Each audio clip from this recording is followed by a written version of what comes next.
Hello and welcome to my channel. आज आपण बघणार आहे विटस्टोन ब्रिज. तर यामध्ये आपण पॉइंट्स कोणते कव्हर करणार आहे ते बघूयात. विटस्टोन ब्रिज असं नाव याला का पडलं, त्याच्यानंतर त्याचे सर्किट डायग्राम, त्याचं डेरिव्हेशन, बॅलन्सिंग कंडिशन आपल्याला फाइंड आउट करायची, तर त्याचं डेरिव्हेशन आपण बघणार आहे. तर हा व्हिडिओ शेवटपर्यंत बघा, कारण जी बॅलन्सिंग कंडिशन आहे त्याच्यासाठी आपण एक सिंपल ट्रिक बघणार आहे ज्याच्या थ्रू आपण ते लक्षात ठेवू शकतो. So Wheatstone bridge, why is it called so? आपण याला विटस्टोन ब्रिज असं का म्हणायचं बघा. ही त्याची सर्किट डायग्राम आहे. कन्स्ट्रक्शन बघूयात आधी आपण. तर इथे एक रोम्बस शेप दिसतोय आपल्याला, एक क्वाड्रिलॅटरल आहे रोम्बस शेप. तर याचे जे 4 आर्म्स आहेत, तर त्या 4 आर्म्स मध्ये रेजिस्टर्स कनेक्ट केलेले आहेत P, Q, R and S. Between A and C point, A आणि सी पॉइंट मध्ये काय कनेक्ट केलेलं आहे, तर एक सेल आहे ऑफ EMF E अँड की K. Okay. And between B and D point, there is a galvanometer of internal resistance capital G. तर B आणि D पॉइंट मध्ये एक गॅल्व्हॅनोमीटर कनेक्ट केलेला आहे की ज्याचा इंटरनल रेजिस्टन्स आहे G. तर आपण बघूयात आधी गॅल्व्हॅनोमीटर म्हणजे काय. A galvanometer is an instrument used for detecting and indicating an electric current. Galvanometer हे एक असं डिव्हाइस आहे की जे इलेक्ट्रिक करंट ज्या ब्रांच मध्ये हा जोडलेला आहे तर त्याच्यामधून जो इलेक्ट्रिक करंट फ्लो होतोय तो डिटेक्ट करणे आणि इंडिकेट करण्याचं काम करतो. जर हा गॅल्व्हॅनोमीटर 0 ला पॉइंट करत असेल तर याचा अर्थ असा की त्या ब्रांच मधून करंट फ्लो होत नाहीये. If it shows right deflection or left deflection, then it indicates that current flows through the circuit. जर हे राईट किंवा लेफ्ट डिफ्लेक्शन दाखवत असेल तर याचा अर्थ असा की त्या ब्रांच मधून करंट फ्लो होतोय. ओके. तर याला विटस्टोन ब्रिज असं का म्हणायचं? विटस्टोन का? कारण हे जे सर्किट आहे ते डेव्हलप केलेलं आहे चार्ल्स विटस्टोन या सायंटिस्टने. आणि हे सर्किट जे आहे ते यूज केलं जाते अननोन रेजिस्टन्स फाइंड आउट करण्यासाठी. तर याला ब्रिज असं का नाव पडले बघा, कारण बी आणि डी पॉइंट इथे दिसतात तर त्याच्यामध्ये एक गॅल्व्हॅनोमीटर कनेक्ट केलेला आहे which is a bridge. Okay. This circuit is in shape of bridge. The bridge is a galvanometer. Okay. Galvanometer is connected between these 2 points B and D. It acts as a bridge. Therefore, it is called as a Wheatstone bridge. These are the construction points. Next, working. When key K is closed, current I flows through the circuit. जेव्हा आपण ही की close करणार आहे तेव्हा या circuit मधून current flow होईल. ही की क्लोज केल्यानंतर या सर्किट मधून I हा करंट फ्लो होईल. ओके. तर टोटल सर्किट मधून म्हणजे पी ब्रांच किंवा पी रजिस्टर किंवा क्यू रजिस्टर याच्यामधून आय रजिस्टर फ्लो होणार नाहीये. तर हा जो आय आहे ए या पॉइंटला डिवाइड झालेला आहे बघा. ए या पॉइंटला हा जो आय आहे तो स्प्लिट झालेला आहे. Some of the current flows through the P and some of the current flows through the S. It divides or I divides into I1 and I2, I1 and I2 at point A. आता ए या पॉइंटला आपण जर KCL apply केला तर इथे equation काय येईल बघा. I is equal to I1 plus I2, that is incoming current is equal to outgoing current. तर ज्यांना केसीएल लक्षात नसेल, केसीएल कसा अप्लाय करायचा माहिती नसेल, तर त्यांनी डिस्क्रिप्शन बॉक्समध्ये मी लिंक दिलेली आहे ते बघू शकता. त्याच्यामध्ये केसीएल एक्सप्लेन केलेला आहे. तर इथे या पॉइंटला केसीएल अप्लाय करणार त्याच्यासाठी आपण एक सिंपल स्टेटमेंट लक्षात ठेवलं होतं. Incoming current is equal to outgoing current. तर ते काय आहे बघा. इनकमिंग करंट आहे आय, आउटगोइंग करंट आहे I1 and I2.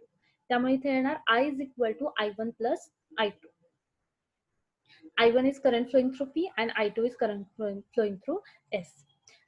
At B, आता आपण बघूयात B या पॉइंटला. At B, again I1 is divided into 2 currents. पुन्हा इथे बघा I1 हा डिवाइड झालेला आहे 2 करंट मध्ये.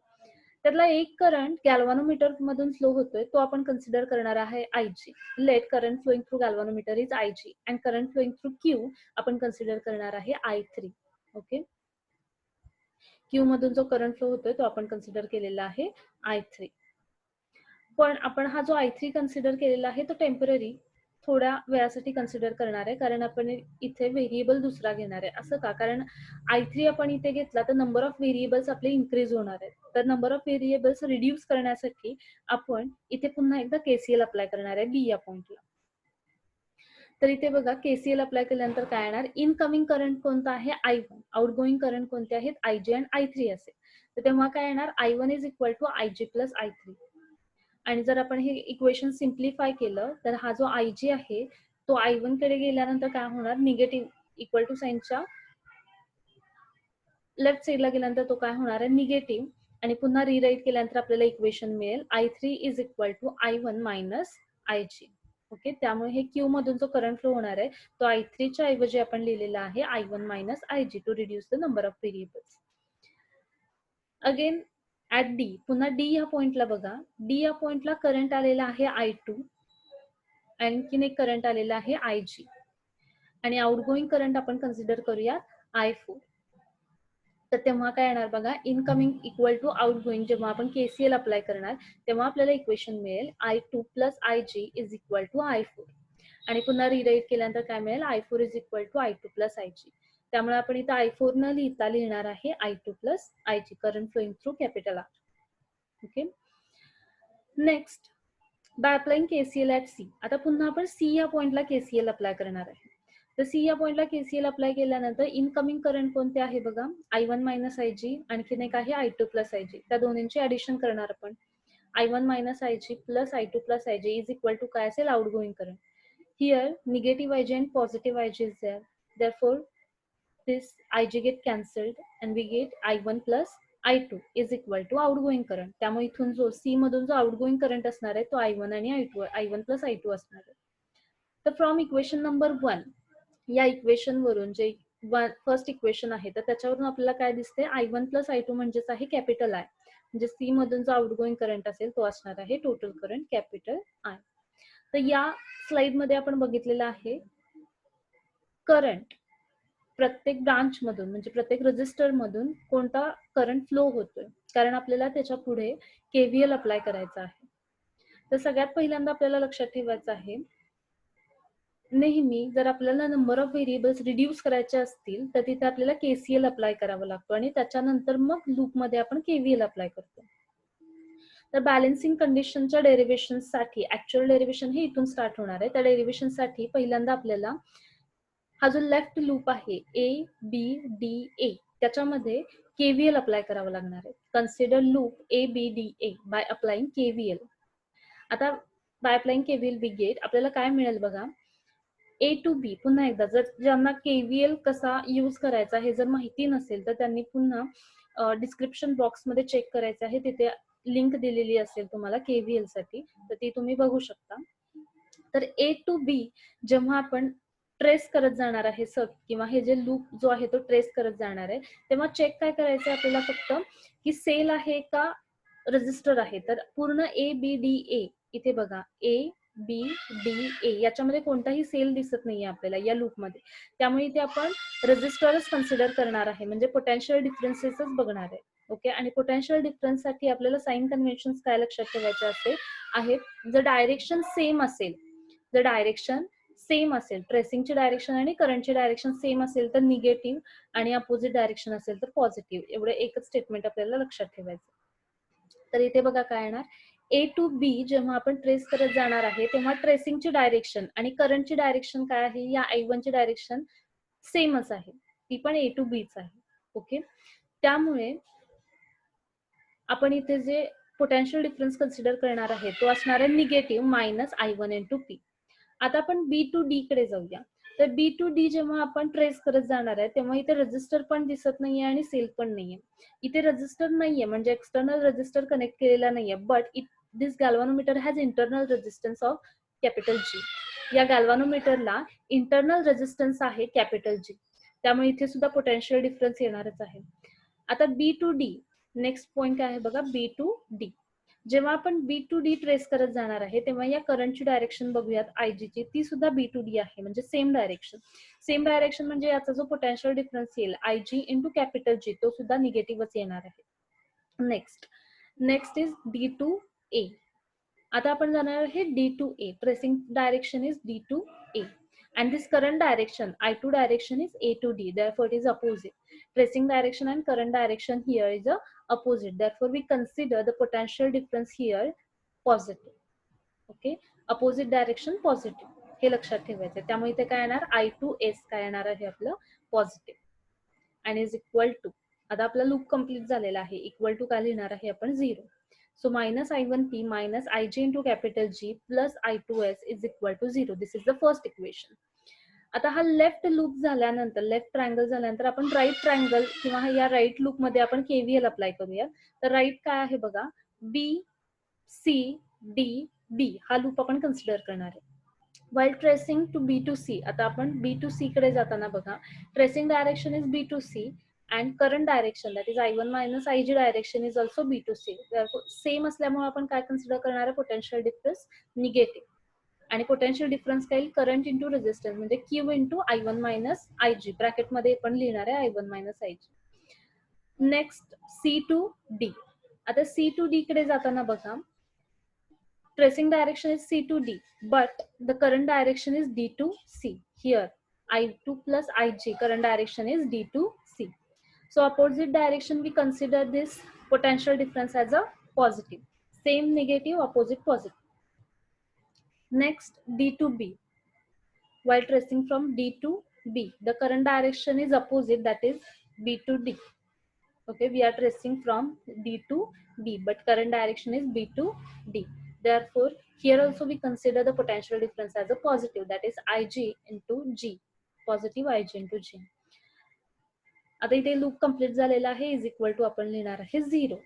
तर बघा इथे minus I1 ब्रॅकेटमध्ये I1 minus IG into Q plus bracket I2 plus IG into R plus IG into capital G is equal to 0. इथे आपण लूप मध्ये KVL अप्लाय केल्यानंतर आपल्याला मिळालेलं आहे. तर आता हे फर्स्ट आणि सेकंड इक्वेशन मिळालेले आहेत आपल्याला.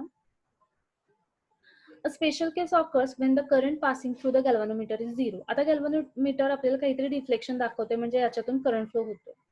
पण कन्सिडर करा, समजा याच्यातला जो एक रेझिस्टर आहे म्हणजे P, Q, R आणि S, तर यापैकी एखादा रेझिस्टर व्हेरिएबल जर असेल, let's consider this Q resistor as a variable. समजा आपण हा Q व्हेरिएबल ठेवला आणि याची जी व्हॅल्यू आहे ती चेंज केली, तर कशी चेंज करणार आहे की गॅल्व्हनोमीटर जो मधून जो करंट फ्लो होईल तो आपल्याला काय करायचा आहे, 0 करायचा आहे, म्हणजे IG आपल्याला 0 करायचा आहे.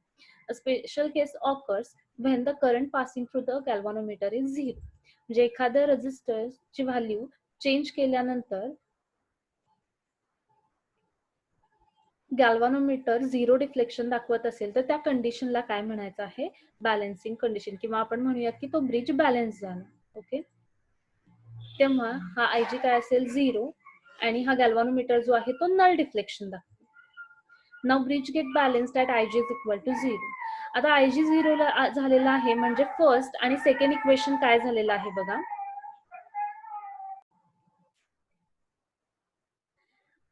इथे IG ची व्हॅल्यू या फर्स्ट इक्वेशन मध्ये आपण बघूयात, IG ची व्हॅल्यू 0 झालेली आहे, म्हणजे हा प्रॉडक्ट जो आहे IG इंटू कॅपिटल G याची व्हॅल्यू सुद्धा 0 येणार आहे. इथे सेकंड इक्वेशन मध्ये सुद्धा ही टर्म जाणार आहे 0 झाल्यामुळे. पण ही जी फर्स्ट आणि सेकंड टर्म आहे सेकंड इक्वेशन मधली, तर याच्यामधली पूर्ण टर्म कॅन्सल होणार नाहीयेत, कारण याच्यामध्ये IG आहे. तर का, कारण हा जो IG आहे तो I1 ला मायनस आहे, म्हणजे I1 मायनस 0 व्हॅल्यू काय येईल I1, त्यामुळे यातली फक्त IG हा व्हेरिएबल फक्त इथला कॅन्सल होणार आहे. ओके, आणि IG ची व्हॅल्यू 0 झाल्यानंतर पुढे इक्वेशन्स काय येतील बघूयात आपण.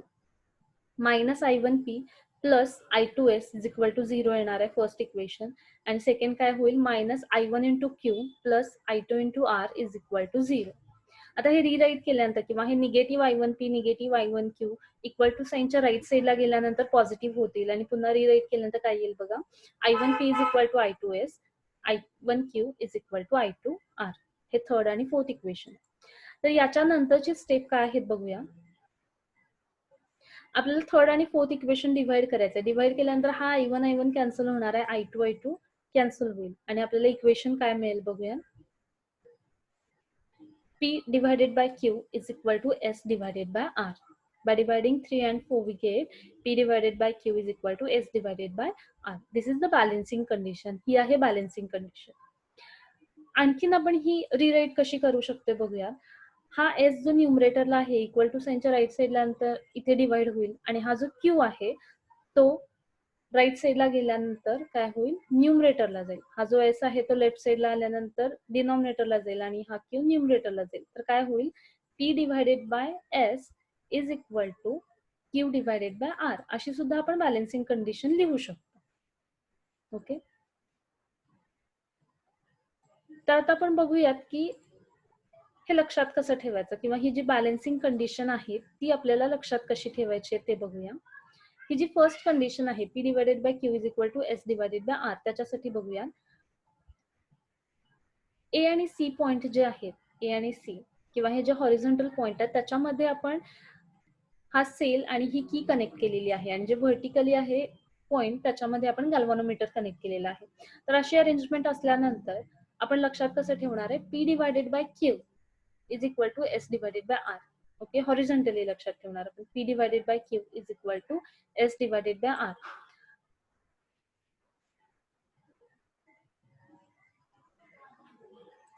ओके, असं आपण लक्षात ठेवू शकतो. ही फर्स्ट आपण जे इक्वेशन लिहिलेलं आहे तसं.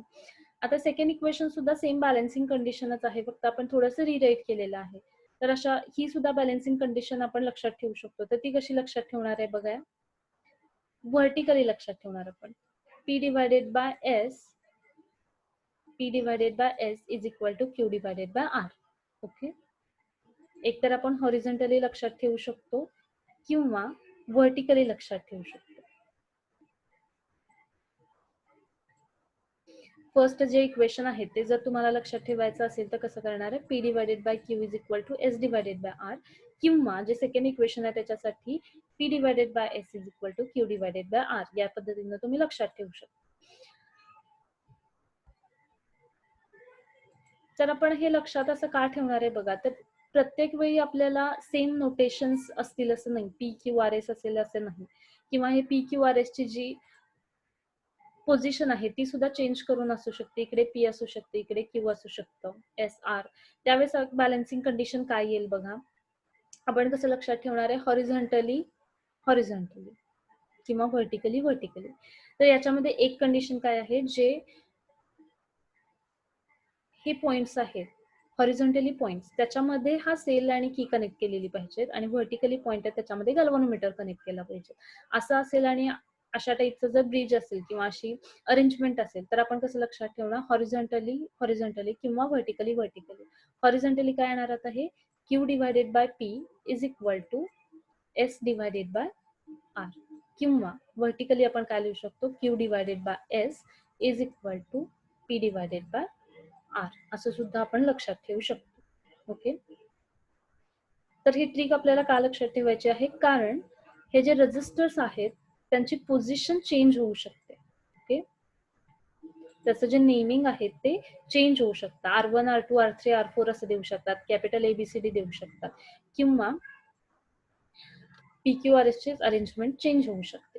तर त्याच्यासाठी आपल्याला हेच जर इक्वेशन आपण लक्षात ठेवलं आणि PQRS ची जर पोझिशन चेंज झाली असेल आणि आपण हे इक्वेशन जर एक्झामला लिहिलं तर ऑब्व्हियसली आपलं जे आन्सर येणार आहे प्रॉब्लेम्स मध्ये ते चुकणार आहे. तर त्याच्यासाठी आपल्याला सिंपल ट्रिक काय लक्षात ठेवायची, हॉरिझॉन्टली हॉरिझॉन्टली किंवा व्हर्टिकली व्हर्टिकली. आणि हा जो गॅल्व्हॅनोमीटर आहे तो व्हर्टिकली 2 पॉइंट्स मध्ये कनेक्ट केला पाहिजे आणि हॉरिझॉन्टल पॉइंट्स मध्ये हे सेल कनेक्ट केला पाहिजे. अशा पद्धतीनं जर अरेंजमेंट असेल तर आपण हे व्हर्टिकल लाईन्स आणि व्हर्टिकल लाईन्स आणि हॉरिझॉन्टल लाईन्स याच्या थ्रू आपण ही बॅलन्सिंग कंडिशन लक्षात ठेवू शकतो. Okay, thank you. Please subscribe my channel and also like this video. Thank you.